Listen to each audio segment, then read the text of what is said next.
Hello and welcome to episode 11 of the Local Lowdown podcast. Danny Shanholzer alongside with Zach Bishop producing from behind the glass. We are gearing up Hello. for football season, ladies and gentlemen. College football started yesterday on Saturday with a couple of interesting games, and um, the NFL season is about to get underway in a couple weeks. We have got you covered here on the Local Lowdown podcast. So let's start, with talking about the college football scene. Um, you know, this is always an interesting time of year because the prime time games, the games that are scheduled in prime time, are not super appealing sometimes. I think New Mexico State and somebody was on ESPN last night in the prime time window, which credit to New Mexico State there because nobody else is playing this early in the season. But obviously the most kind of anticipated game that took place in college football was Navy versus Notre Dame in Dublin, Ireland, which is which is pretty awesome. The fact that the Fighting Irish have so many Irish fans, like that's super cool. Notre Dame, I mean, is a very just a very good football school, and just in The heck general are a you very laughing? What the heck are you laughing what's at? what's that? I just work here. No, Zach, good to, I asked you um, what you were laughing at. And continue. no, I I'll mean, I'm stay just behind the glass. all right. Thanks for producing, Zach. No, just You're welcome. it is a great time of year, and I just am kind of laughing about the fact that Notre Dame and Navy played a football game in Ireland. Like I think they're in Maryland and Indiana, so going to Ireland is farther than either of those commutes.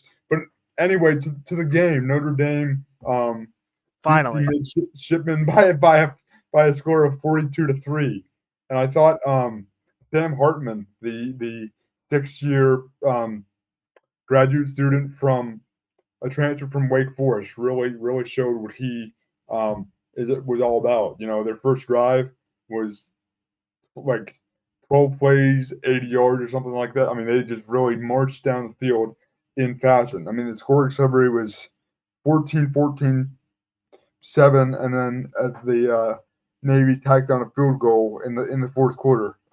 Sam Hartman was 19 for 23 for 251 yards with 4 touchdowns. I mean, that is a really nice first game as a starter for the Fighting Irish. And obviously, Navy's known for that triple option. And I was watching that first drive. Notre Dame really struggled with those first couple plays against the triple option, but they were able to they kind of caught on to it and then were able to stay disciplined. I just love watching. I just love watching the old school triple option play and all of those things because I just think it's a more old school brand of football, which I'm kind of here for. I mean, obviously appreciate the services of all the military branches and their academies there, but it's always fun to see Go Army beat Navy and all of those games and stuff like that. And I just I'm glad that college football is back, and I'm glad that that was kind of the headliner game just because of kind of where it was and who was playing in it. Um, else, elsewhere in college football, um, San Diego State and USC played. USC under the direction of quarterback Caleb Williams handled their business It was a score of it was a score of 56-28 USC. Again, USC, I know it's San Jose State, not San Diego State, but San Jose State. But again, Caleb Williams was really good in the air, 18 for 25, 278 yards, 4 touchdowns. So I think USC is a team that I'm really going to be interested in watching here. Under the direction of Lincoln Riley, um, coming off of a really successful seasons at Oklahoma. Standards are high, and I think because USC is they're going to the Big Ten next year, which is just going to be super awesome to see how they are able to kind of compete against the likes of Ohio State and Michigan in the Big Ten. But yeah, they handled their business as well, and it was just a good to see college football back on TV again. Also, Vanderbilt played Hawaii, everybody, and that's always going to Hawaii and playing a going to Hawaii and playing is never easy, but the Commodores were able to win 35-28 against the Hawaii Rainbow Warriors, and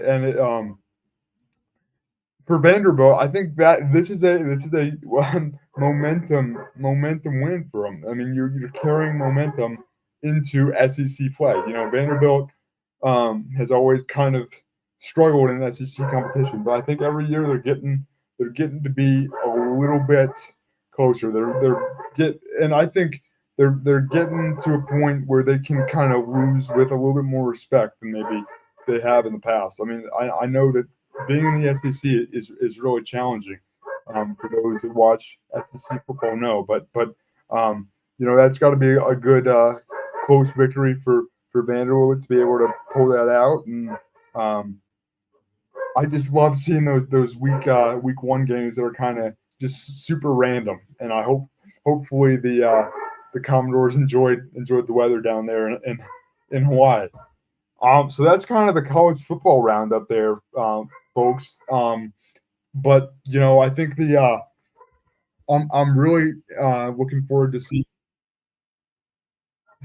I'm really looking forward to seeing um, the likes of Pitt get underway against Watford next week, and that'll be a really I'm really intrigued against Pitt. I think that the ceiling for Pitt is 8 wins, or I'm sorry, the floor for Pitt is probably 7 wins, and I think the ceiling can be ten I wins. was I was gonna say I don't. That didn't sound right when you said that. Yeah, that's a little bit of a. Jumping I'm there, sorry. producer Zach behind the glass here. Sorry there, producer Zach. Appreciate you correcting me on that, buddy. But Never yeah, call me that again. all right, noted. No, I think that Pitt is a team that really has grown, right? Pat Narduzzi coming into year 8, I believe, has really, it's been kind of a process to build Pitt into what it is. But people forget sometimes that 2 years ago we won the ACC championship. Kenny Pickett, and that's an accomplishment because Pitt, it was a huge deal, rightfully so, like 4 years ago when Pitt beat Clemson on a last second field goal because Clemson is one of the, obviously a very good program. But I think Pitt again is a team that I love to see this year. Come bowl game time, we're competing with a top 25 team. I think we can be ranked in the top 25, and I'm just really um, looking forward to it and really optimistic about this year. I think Phil Dracovic, we've talked about on this podcast, is a very very good quarterback coming from the Pittsburgh area. I think the Heinrichsson High School, to be specific, here in Pittsburgh. Yeah, I was going to ask you what do you think that how do you think Phil Jacobic's going to do here, being a local boy, as I mentioned, Pine Ridgeland High School here locally. Yeah, So no, I how do you think think he's going to do? I'm excited. I'm excited, Zach. I really am. I think, he went to, I believe it was Boston College or something Yes. along the, yeah, Boston College, and obviously things didn't work out there, but I'm glad that he's getting another opportunity to do well here at Pitt. I think the biggest thing is going to be obviously, throwing the ball is I think are going to be our primary. I'd like to see that be our primary um, way of scoring. But I also think, being Djokovic's first year here, we also got to mix in the run game a little bit. So I think we struggled to do that. We struggled to do that in the past here. So I'm really hopeful that we can kind of not have Djokovic throw the ball 50 times and still be effective. Um, I think in terms of receivers, we got Bub Means is a guy that I've been hearing is really kind of going to be the guy for Pitt. Um, I hope that he can kind of have that same level of production as Tyler Boyd from who's now playing for the Bengals, which is pretty cool. I hope he can have that same production. As far as the defense, I'm really kind of unsure what to expect. I haven't heard a ton from the defense in terms of what's coming out of Pitt camp, but that's also because I've been more focused on Steelers training camp, which we'll touch on here. But I mean, overall, I'm super looking forward to just seeing how Pitt competes and seeing when we are in close games how we respond. How are we what I just you never know how a season's going to go until the ball is kicked off. So I'm super. I mean, I've enjoyed speculating and talking about our kind of thoughts on the season, but I'm also super excited to actually see Pitt play on the field. Um, and and with that, we'll move on to some NFL talk, some Steelers talk. And the Steelers uh, have looked awesome in this preseason. I think that those of you that listen to this podcast regularly and are Steelers fans, I mean, know that, right? The Steelers, they look amazing against Buffalo. They It's really did. only preseason. Yeah, Zach, I know, but I look towards that Buffalo game with I understand that it's only preseason, but we scored 14 points in 5 minutes against all the Bills starting defense. Well, I'll Like give you that's that, but that's nothing to sneeze at, Zach. And I understand. I think that's again, that is it's hard to kind of evaluate that, but the Steelers are a team that beat the Falcons on Thursday. And that 23-0, I believe. And I think that is another step in the right direction. I think in terms of the roster, I am going to be super interested to see what the cuts are like. Obviously the deadline to make cuts is Tuesday at 4 p.m., which is coming up pretty soon here. I assume that most of the cuts are already made, especially are already kind of decided, especially because we played on Thursday night. But it is crazy this to come to the realization that we're going to go from 90 players to 53, and that is a people that I mean guys that are the last cut. That is a hard pill to swallow there because you work so hard during camp and you're on the border and you're so close. I in terms of the receivers, I think the receivers are I think the receivers are kind of the mystery here as to we know who our top guys are in terms of George Pickens and Deontay Johnson, but who fills the rest of those positions here. I think that the the biggest question mark is whether Gunnar Olszewski gets the nod or somebody like Miles Boykin or or a guy like Hakeem Butler who really hasn't had a He's great been camp. released. What's that? He has been released. Okay, yeah, I or somebody along the lines of that maybe I don't know if he's been released, but Cody White or something like that. Just because I think the biggest question mark is going to be how can you impact the game and Olszewski is a guy that's super tough, and Matt Canada always likes to get involved in jet sweeps and that sort of thing, and there's been no shortage of that this season. But Gunner's not a super tall guy. He's a tough slot receiver, and he can he's physical. He's as physical as he can be for not being super big, but he's not a huge special teams guy. So that's what I'm going to be. I mean, I know he's a punt returner, but he's not, that punt coverage team as Miles Boykin could be on, for example.